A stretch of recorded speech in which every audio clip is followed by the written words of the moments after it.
Hi, I'm going to show you how to create your automata character using 2D design. So if you go onto Firefly, that is where you will find the template.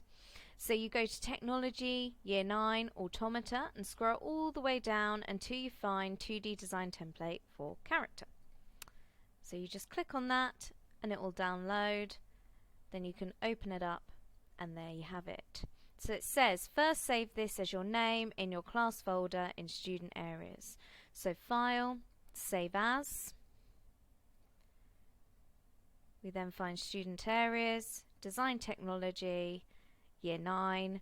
You'll select your class and then you'll just change it where it says Automata Template to your name.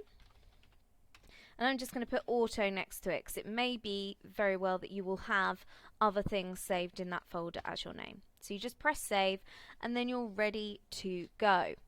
So we now need to find our image for our character. So we're looking for something which is going to be super creative, something that obviously moves, but also something with a little bit of humour. So I'm going to do a rocket.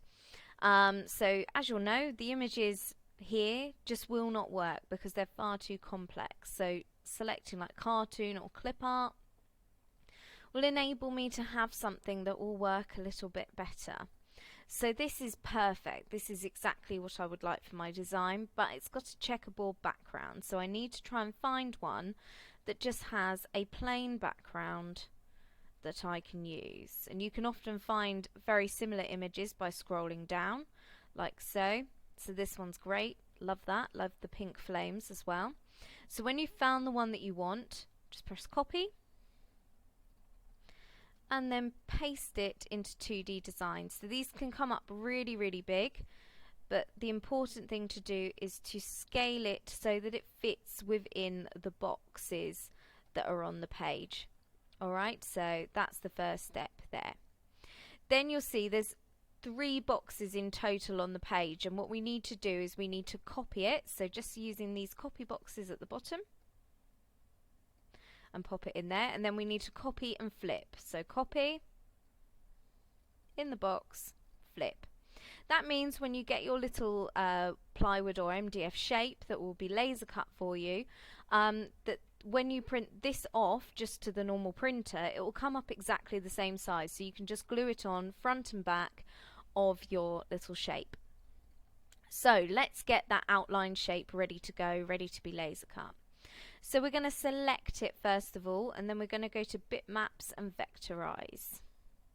We're then going to change it so it's monochrome, and you want it to be as bold as possible, so don't be afraid to use this luminance button because you don't need any detail in it whatsoever, but you do need a really clear outline.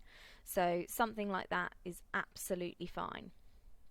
Alright, so then the next thing that you need to do is select it, just using the select tool here.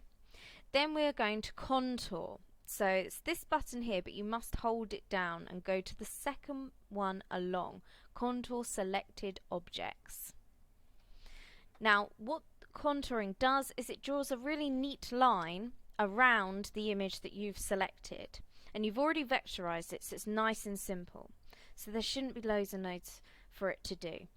Now where it says 5mm, that's the space from the image that you selected out, so that would be quite big. So we're just going to change that to 1, make sure it says outside and press OK.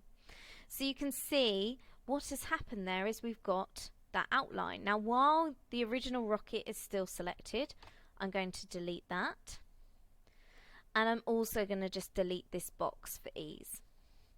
Then I want to get rid of any random lines that are in the middle. Now I'm quite lucky there's not loads, but what you would do is go to edit and then explode, press continue, and then any little bits in the middle you just delete. Now as we know, the laser cutter only understands black and red lines, so it's red lines for cut. So we need to use the select tool again to select our outline and go to line, color, and change it to custom red. Then you just need to save it. And what you can do while you're waiting for this to cut is just go to File and Print. You have to do no setting up whatsoever. This will just print for you really nicely. So make sure you've selected the DT printer or whatever printer you're nearest to. Press OK, and that will come out perfectly for you, so you can start to cut these out just with a pair of scissors ready for when you have your wooden shape. Remember to save regularly, and otherwise all the very best of luck. Thanks for watching.